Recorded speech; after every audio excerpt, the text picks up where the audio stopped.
WADA's Taskforce on Unintentional Doping has invited everyone, including athletes and support personnel, to contribute to a study on unintentional doping, with a deadline for submissions of 23rd of June.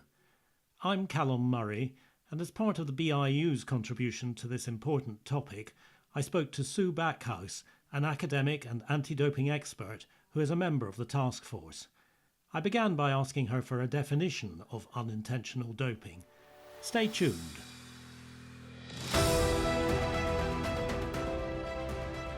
Yeah, that's a great question, and really probably one of the fundamental reasons the task force has been set up. We're really trying through the task force to create a shared understanding of this issue that you've referred to as unintentional doping.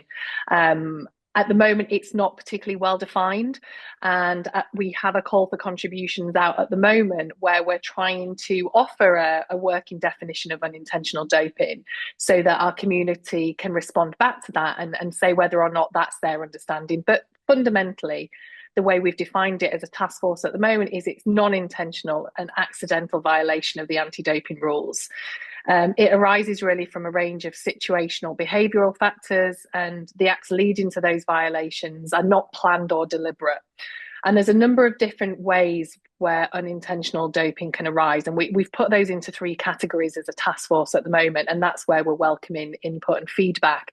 The first one being unforeseeable exposure of prohibited substances through a contaminated source. So there we're saying ingestion of a supplement, a medicine, a food, that contains a prohibited substance that's not disclosed on that product or produce. The next route through and pathway through to unintentional doping is through unforeseeable exposure to those prohibited substances used or possessed by a third person, and that's transferred either through direct physical contact, i.e. bodily fluids or skin to skin, or through indirect contact where we might touch a contaminated surface or object, such as towels and sports equipment. And then the third route we're identifying in the task force is through unintentional failure to follow those anti-doping procedures. So, for example, not following a testing process or whereabouts obligations, and due to a lack of education.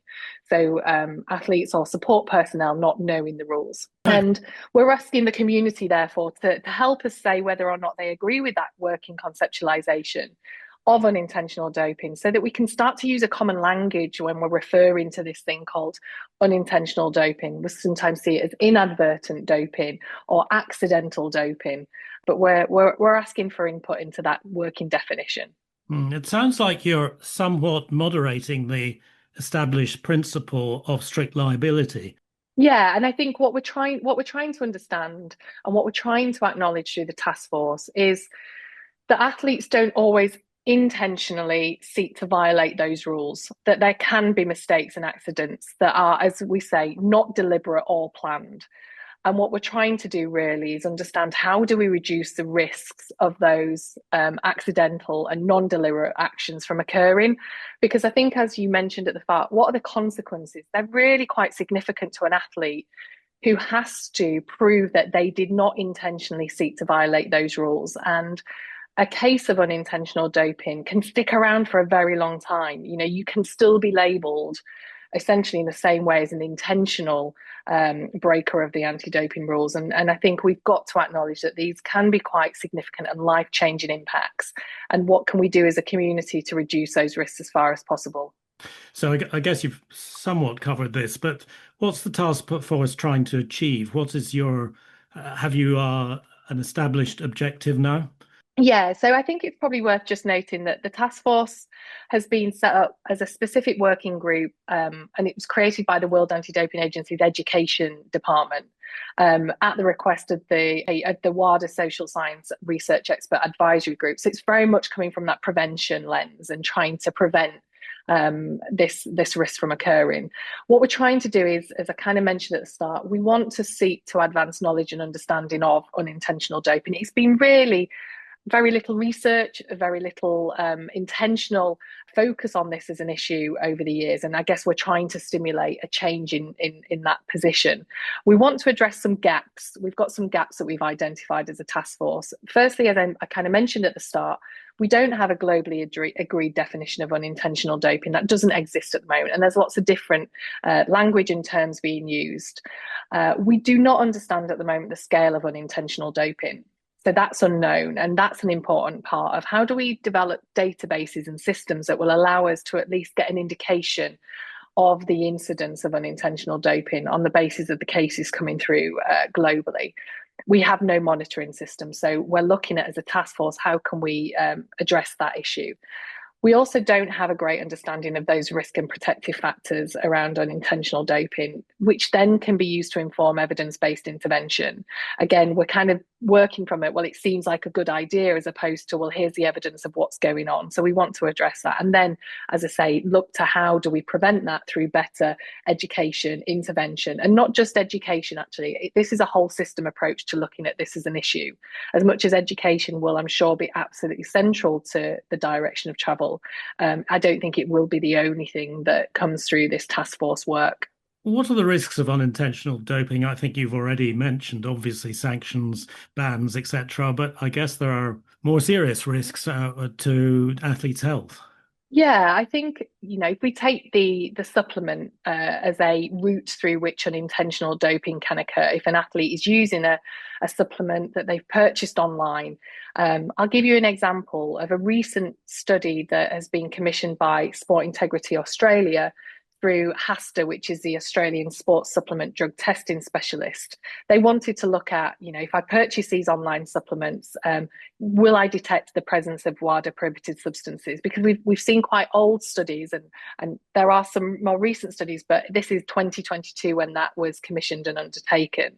So they purchased them online in Australia. None were certified by a third-party certification program, so I should say that.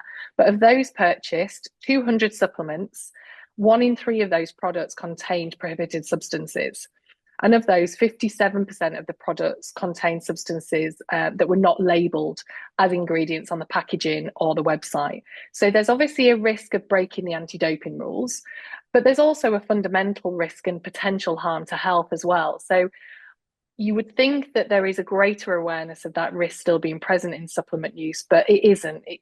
Obviously, many athletes are now aware of that risk, but not everyone. And I think we've still got a way to go to raise awareness that supplements purchased online that haven't been through third-party testing processes are definitely risky for athletes to take. Have you any sense of the scale of this problem, of how many athletes, what proportion of athletes who fail doping tests do it because of unintentional doping? Yeah, so the simple answer is we don't know. We haven't got a figure at the moment where we can say this proportion of cases is due to unintentional doping, so non-deliberate or non-planned actions. INARDO commissioned a study and found between 2015 and 2022, there are a total of 2,178 anti-doping rule violations due to an adverse analytical finding. And they were reported to the Anti-Doping Knowledge Centre. So it's not a representative sample, but it's a useful indicator.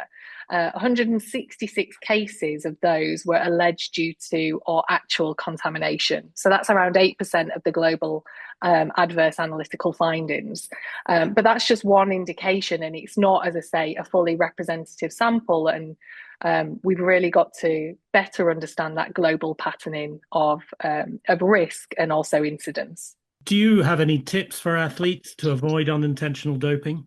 There's a number of things. Obviously, vigilance and due diligence is absolutely critical for athletes. So it's really important that anything that goes into their bodies, that they understand what is going in there as much as they can do. If we take a supplement as an example, because that is often the cause of most arguments as to why it's unintentional.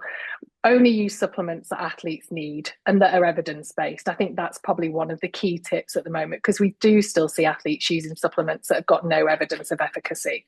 And to avoid pre-workouts or things for suggesting they're going to be fat burning. And equally, if they're going to be about muscle gain, they're really, really risky supplements. Also minimize it by making sure you're working with qualified professionals who are giving you good advice and guidance.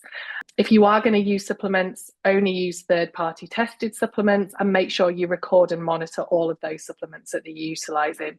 That is a few steps in how do you lessen that risk. But ultimately, it's making sure that athletes are keeping records of things that are going into their body, and they've got an understanding of where the source of that product is coming from. There have, of course, been some notorious cases of alleged contaminated meat. I don't know if there's any way of avoiding contaminated meat. Yeah, I think it's been aware of the country of origin of those meat products. So there was obviously some indication around Mexico, Guatemala, for example, as if you're buying products there, then there is contamination through the livestock and the food stock. So to not be eating meat products purchased in particular countries. And the World Anti-Doping Agency have done more to raise awareness of those risks, of where those products are coming from. And because some manufacturers are putting prohibited substances as part of the food chain in order to obviously increase muscle mass and size of the livestock. So I think it's making sure athletes are as aware of those risks as possible, and then are taking precautions to avoid eating those foodstuffs in those countries. Another things is try and avoid those street food vendors if you're overseas. You know, if you are going to be eating, try and make sure it is in established hotels and restaurants, etc., where you've got more of an assurance of the food supply and the food chain. And final question, a bit more broad, this one. In your view, will doping ever be eradicated from sport, or is it just something we have to live with and try to minimize? I think if we're honest, all in all, the most likely answer to that is that we'll never have a completely doping-free society. However, I think we can all do our bit and our part to significantly reduce the risks as far as possible, not only the risks of doping, but also the acts of doping. Moving forward, I'd like to see greater effort and focus given on preventing doping in sport as much as it is to given to catching those who have broken the anti-doping rules, whether that's deliberate or not. I think there is still a huge amount of investment goes into catching and detecting, and less proportion goes into the prevention aspect. So if we can maybe help to rebalance that system so prevention is invested in a significant way, I think that helps us to reduce that risk as far as possible.